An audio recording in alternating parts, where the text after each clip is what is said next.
ఎప్పుడు లింగు అని ఒక్కడవే వస్తావు. ఇంక మీ ఈదులో ఎవరు రారా? వాళ్ళకి చెప్పవా సువార్త? వాళ్ళు ఎవరికి అందించవా? నువ్వు ఒక్కదాని వస్తావు, నీకు ఫ్రెండ్స్ లేరా, చుట్టం లేరా, పట్టం లేరా? వాళ్ళకి చెప్పవా సువార్త? ఎవరికి చెప్పడానంటే దిగి ఎంతమంది ఉన్నారు. ఆడుకునే వాళ్ళు కనబడతారు, తిరిగే వాళ్ళు కనబడతారు, మాంత్రిలు కనబడతారు, దొంగలు కనబడతారు, తాగుబోతులు కనబడతారు. ఎంతమంది కళ్ళకు నీకు అలా కనబడుతున్నారు. నీకు ఎప్పటికీ సువార్త చెప్పాలనిపించలేదా?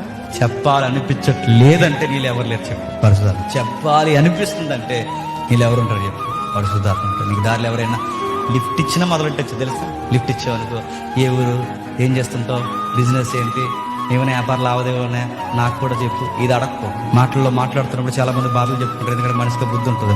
బాధలు చెప్పేసుకుంటారు, బాధపడతారు. మొత్తం విని బాధ ఏం చెప్తున్నారు మొత్తం విన్న తర్వాత నీ బాధలు పోవాలనుకుంటున్నారు కదా, నీకు విషయం చెప్తాను నేను, మనసు నెమ్మది పడుతుంది, కుదురు పడుతుంది. నీకు విషయం చెప్తాను వింటావంటే మొత్తం విని సిలువను కూర్చున్న వార్త చెప్పు. ఖచ్చితంగా వాళ్ళకి ఆ బాధల్లో టచ్ అవుతుంది.